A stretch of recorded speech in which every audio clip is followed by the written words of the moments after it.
O'g'lim, hech bo'lmasa ovqatingni yeb olgin. Onajon, iltimos meni tinch qo'yinglar. Assalomu alaykum. Va alaykum Vaalaykum assalom. assalom. Kel. Nima bo'ldi, tinchlikmi? O'rtog'ing 3 kundan beri mana shu xonaga kirib olib, chiqmayapti. Kelinga ham javob berib yuboribdi. Menga qara, o'zing kirib bir gaplashib chiqmasang bo'lmaydi. Hozir. O'zim gaplashib chiqaman.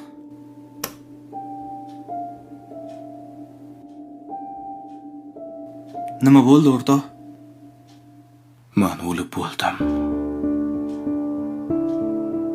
Borib ko'mib kesing bo'ldi. Esing joyidami sani? Nima bo'ldi o'zi? Bundoq tushuntiribroq odamga o'xshab gapirgin. Afsuski siz bolali bo'la olmaysiz. Nimaga? Sizda gormonal o'zgarishlar bo'lgan.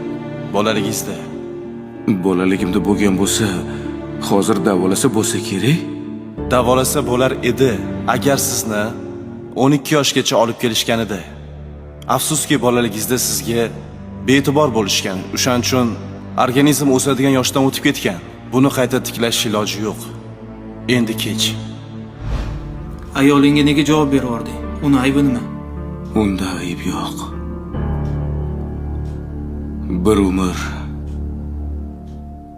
bepusht bilan azob chekib yashaganidan ko'ra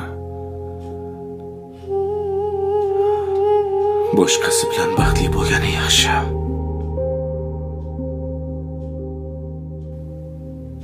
Ularga indamadingmi? Ularga nima deyman?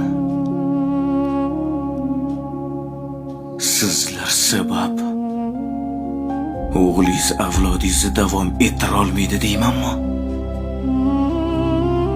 Yoki hammasiga sizlar aybdorsizlar deymanmi? Ota-onamga ya. Men arosatda qoldim.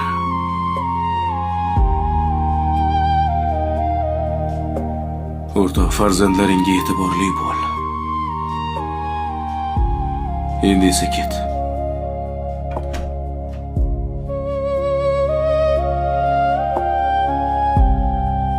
Uzr. Voy. Adasi